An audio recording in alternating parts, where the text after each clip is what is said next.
Welcome to another Marvin and Daisy Pooh review. Today we're going to talk about a board game called Dastardly Dirigibles. Join us as we tell you how fun the steampunk themed airship building game is and find out if it's worth your money and time. Daisy Pooh, tell us about the game. Well, sure, Marvin. Dastardly Dirigibles. What a fun name. Yeah, The manufacturer's Fireside Games, the maker of Castle Panic, for those of you who know that game. And the number of players is 2 to 5. And they suggest that players be 8 years old, but we've played with younger players. It takes 20 minutes for a round, and they suggest 3 rounds, so about an hour. In Dastardly Dirigibles, we are all engineers hired by Professor Phineas Edmund Hornswoggle. He wants us to build the best airships we can to become the successor to the Hornswoggle Empire. And you have to keep your wits about you since Professor has jumbled the parts we need to complete our craft. It takes skill, luck, and more than a little treachery to win. But by hook or by crook, we'll be the master of these dastardly dirigibles. Well, Marvin, why don't you tell us a little bit about how to set up the game? okay, Daisy Pooh. The setup on this one is pretty simple. Once you get to know the game, it's only going to take you about 5 minutes. All you have to do is deal out four cards in the middle called the Emporium. And then you have a draw pile. And then each character gets 5 cards in their hand, as well as a guide sheet. It's pretty simple. Can you tell us more about just how a hand is played? Play is also fairly simple, Marvin. The game is played in 3 rounds. First, you draw your hand up to 5 cards. Yeah, after the 5 cards, you can take 3 of 5 different actions during your turn. You can play a airship card or a special card. You can discard a card, or you can swap 1 card from your hand with one from the Emporium. Those are the 4 cards in the middle. And then you could replace the whole Emporium, or you can pass.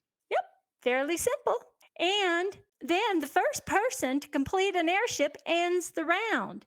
And so at the end of the round, you get 2 points for each card of the suit that you have the most of, and 1 point for each wild card, or 1 point for each card if you have no pairs of wild cards. The winner and the heir to Professor Hornswoggle's factory empire. So, Marvin, it's a fairly simple gameplay, but it's not as simple as you might think. There are 9 suits of 7 airship parts, so 63 cards, but there's also 12 special cards which have effects, and they create all kinds of havoc. So, there's some strategy involved in this too, where a lot of fun things can happen during the game. Yeah, those cards really mix it up. I think this game is fairly easy for an adult to learn, and you'll find that the gameplay is similar to other games of this type. While there is chance involved, as you pick up cards from the draw pile, I think the game equally favors strategy. As you're given the opportunity to make game-changing actions every turn. This is really apparent with those specialty cards you mentioned earlier, as these can help or hurt your competitors. I agree. Because depending on the size of the group you're playing with, the gameplay changes and your strategy needs to change. If you play with 2 players, you don't need as much strategy. But when you get 5 players, you're going to need some different kind of strategy going because all your parts are being taken by other people and you're getting sabotaged quite a bit. So, although there is a bit of luck, there is some strategy involved, which makes it fun. Yeah. And with that strategy, once you learn this game, the rounds can go pretty quick. And even though the manufacturer says it's an hour to play the game, that is the 3 rounds. So, you could easily play just one round and it would be 20 minutes or so. And when I've played with you, Daisy Pooh, that's what we did. We played like 1 or 2 round and, just got the winner from those. Uh, as you learn the game, not much changes round to round. You get to know the specialty cards and, any of the variances that come from those that you draw and what your competitors do.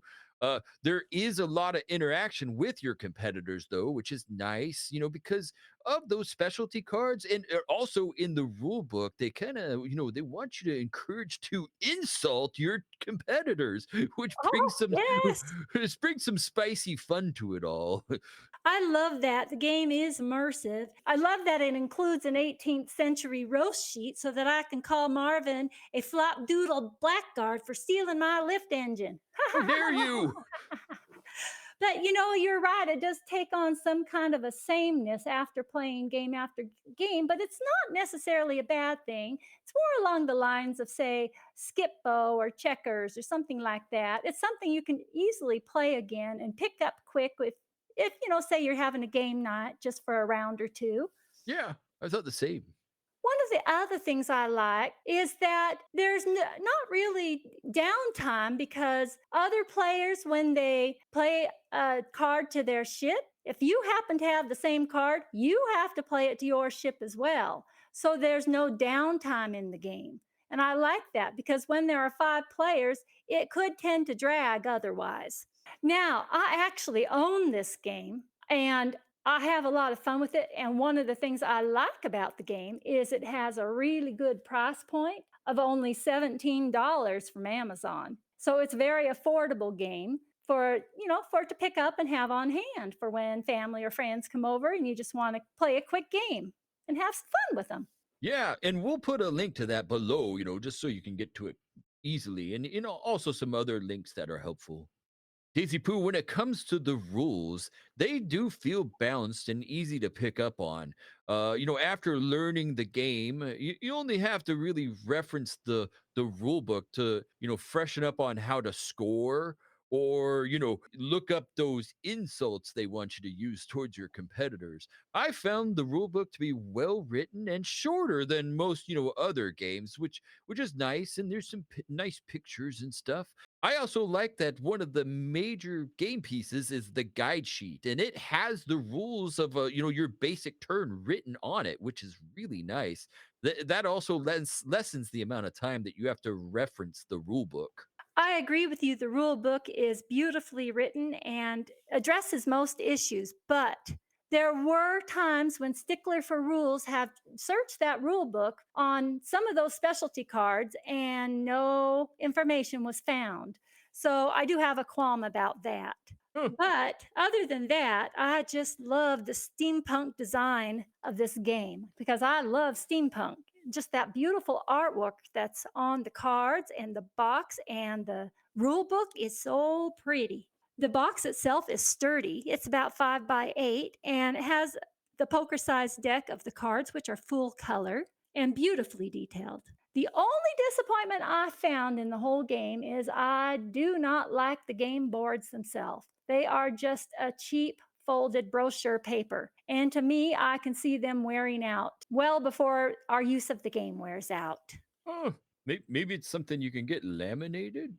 Perhaps, but then I don't see how they'd fit in the game Oh, box. yeah, that's Yeah, true. but for $17, like I said on Amazon, I mean, I guess they chose affordability over quality on that, I guess. Did you like the design of the game and the art? Well, yeah, I mean, the art is what sets this game apart for me. Without the steampunk theme and the Victorian insults, the gameplay it wouldn't be that much different from other games of this type, right? And as long as you're playing with fun people, those included Victorian insults can be entertaining. When you're playing with more serious players that focus on the mechanics and the theme could easily be ignored and you're just playing another set collection game. Mhm. In the end, the theme is fun with fun people. Oh, it is. Daisy Pooh, both, I believe we've both played this game, the physical version and the Tabletopia version. Oh, Uh, yeah. I think Tabletopia did a good job importing this game, and it's very playable. The game is relatively simple in mechanics, so I think that's why it's very easy on Tabletopia to play. What did you think of the Tabletopia versus the physical game? I thought they did a great job of incorporating it on Tabletopia. The only thing I found troublesome was revealing my hand to myself. And that was just probably me because I'm not very good at some things on the computer. But I didn't find a problem doing that with other games on Tabletopia. So I don't know if that was specific with this game or just I was having trouble the times I played this game. Yeah, and Hmm. people can see us playing the Tabletopia version, right behind us. And the what she's mentioning is when you want to hide the cards that you're looking at, you drag the cards all the way down to the bottom of the screen, and that puts them in your hand to where only you can see them. So But I yeah, kept revealing my cards because I just couldn't get them down far enough. hey, I didn't mind seeing those No, cards. you didn't. Gave you the edge and you won every time. Ha! Yeah. But one of the things to mention is it is a free game on Tabletopia. So there's no need to go out and buy the game. You can play it for free.